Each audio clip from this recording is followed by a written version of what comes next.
Hello friends, स्वागत है आप सभी का आज की क्लास में।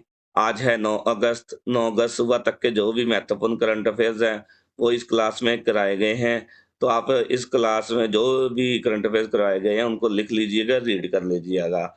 क्योंकि क्या है, किसी भी एग्ज़ाम के अंदर यहाँ से प्रश्न पूछे जा सकते हैं। तो चलिए शुरू करते हैं हमारी आज की क्लास। हाल ही में पेरिस ओलंपिक 2024 में जैवलिन थ्रो के फाइनल में नीरज चोपड़ा द्वारा कौन-सा पदक अपने नाम किया गया है? स्वर्ण पदक, रजत पदक, कांस्य पदक या उपरोक्त में से कोई नहीं। बताओ जी, कौन-सा पदक जीता गया है? ये जीता गया है जी रजत पदक। ठीक है, सिल्वर पदक क्या है? हाल ही में पेरिस ओलंपिक 2024 में जैवलिन थ्रो के फाइनल में नीरज चोपड़ा द्वारा रजत पदक जीता गया है। ठीक है जी। इन्होंने कितने मीटर ठीक है जी, का थ्रो किया इन्होंने किया था 89.45 मीटर, ठीक है? जो पहले स्थान पर रहे हैं स्वर्ण पदक जिनके द्वारा जीता गया है, किनके द्वारा जीता गया है, वो जीता गया है पाकिस्तान के अरशद नदीम ने, ठीक है जी?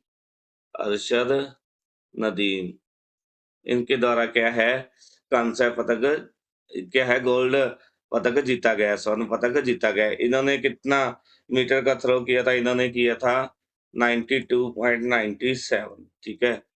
और जो अरशद नदीम है, इनके द्वारा 92.97 मीटर का थ्रो करने पर ओलंपिक के अंदर, ठीक है जी?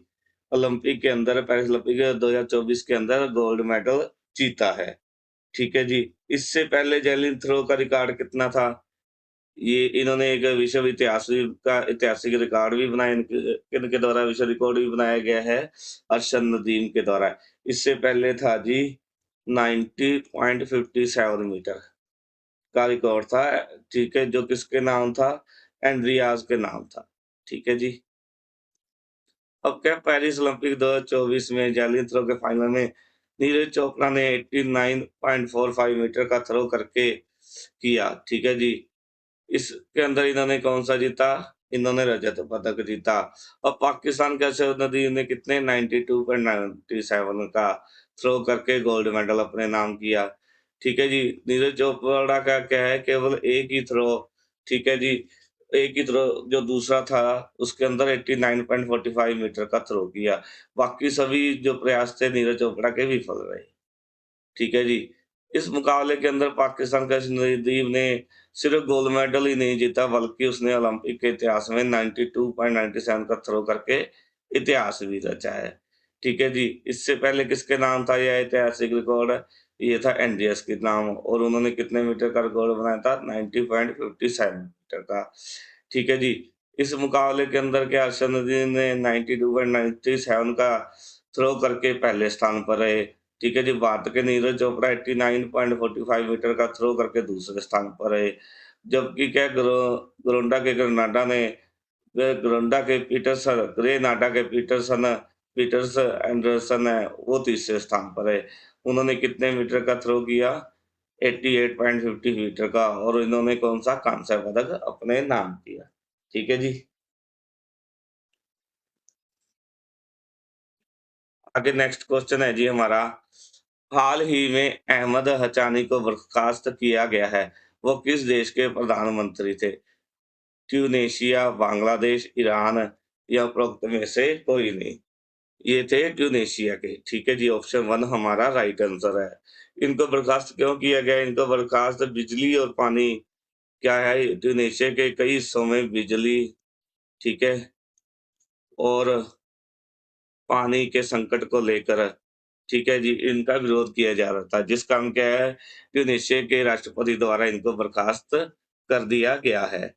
ठीक है जी, ये देखिए, ट्यूनीशिया में क्या है, बिजली और पानी के संकट को लेकर ट्यूनीशिया के कई हिस्सों में और ये विरोध प्रदर्शन के कारण क्या है, राष्ट्रपति हैं जो ट्यूनीशिया के कैस सैयद ने इनको बर्खास्त कर दिया। किसने बर्खास्त किया है? राष्ट्रपति कैस सैयद है, जो ट्यूनीशिया के उनके द्वारा बिजली और पानी के संकट को लेकर ट्यूनीशिया के कई समय हो रहे विरोध प्रदर्शन के कारण इनको बर्खास्त किया।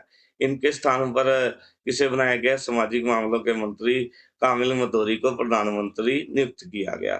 ठीक है जी। अब क्या है, बर्खास्त होने से कुछ घंटे पहले जो जो ट्यूनीशिया के प्रधानमंत्री थे हचानी, उनके द्वारा एक वीडियो संदेश जारी किया गया, जिसमें कहा गया कि सरकार ने वैश्विक चुनौतियों के बावजूद कई क्षेत्रों के अंदर क्या है प्रगति की है, जिनमें देश की खाद्य और ऊर्जा जरूरतों को सुरक्षित करना शामिल है। आगे कुछ इम्पोर्टेंट बिंदु देख लेते हैं। विनेश फोगाट ने हाल ही में अयोग्य घोषित होने के कारण कुश्ती के सभी फॉर्मेट से संन्यास ले लिया है। ठीक है जी, भारत के द्वारा क्या है, दूसरी बार कावा महिला वॉलीबॉल राष्ट्रीय लीग जीती है। ठीक है जी, हाल ही में जो पश्चिम बंगाल के पूर्व मुख्यमंत्री हैं, उदय भट्टाचार्य का निधन हो गया है। ठीक है जी, और विज्ञान रत्न पुरस्कार से किसे सम्मानित किया जाएगा? गोविंद राजन पद्मनाभन को। ठीक है जी, एपा सलाहकार परिषद की बैठक कहाँ पर आयोजित की गई है? खतरनाक दवाओं पर। ठीक है, 7वीं एपा सलाहकार परिषद की बैठक लाओस के वांग में आयोजित की गई है।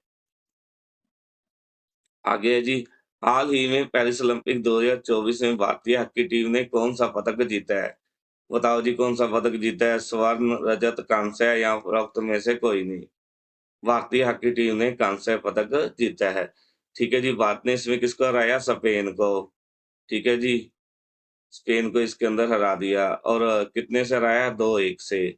ठीक है जी, और ये दोनों गोल किसके द्वारा किए गए हैं जी? ये दोनों गोल किए गए हैं हरमनप्रीत के द्वारा किए गए हैं। ठीक है जी, अब क्या है भारतीय हॉकी टीम ने कांस्य पदक जीता है। ठीक है, स्पेन को 2-1 से हराया।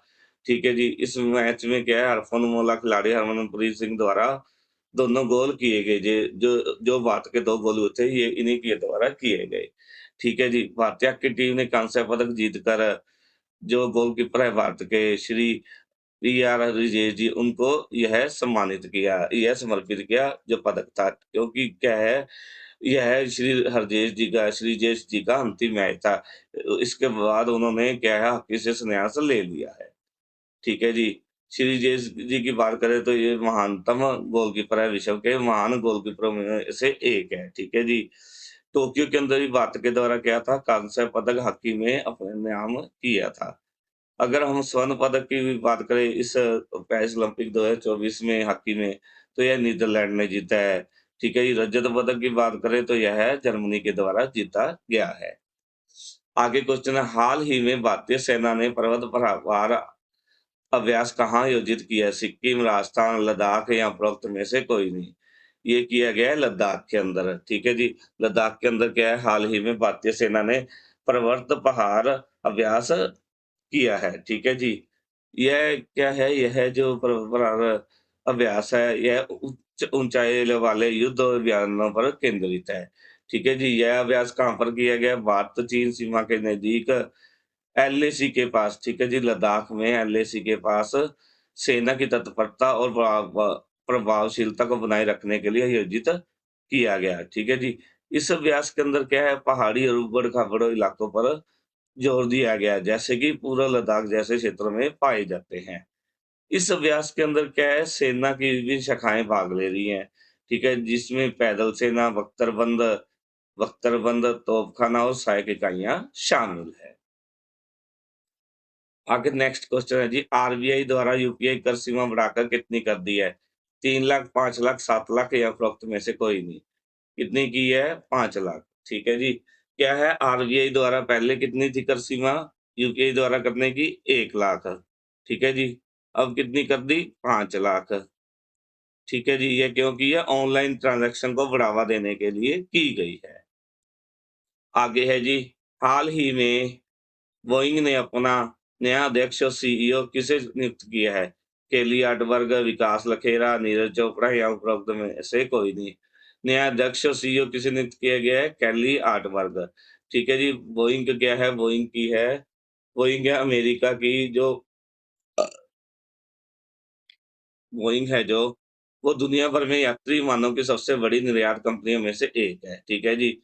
यह बोइंग है जो कंपनी क्या है, अमेरिका की जो है वेस्ट बोइंग कंपनी यात्री विमानों का इस्तेमाल कई देशों में किया जाता है। ठीक है जी।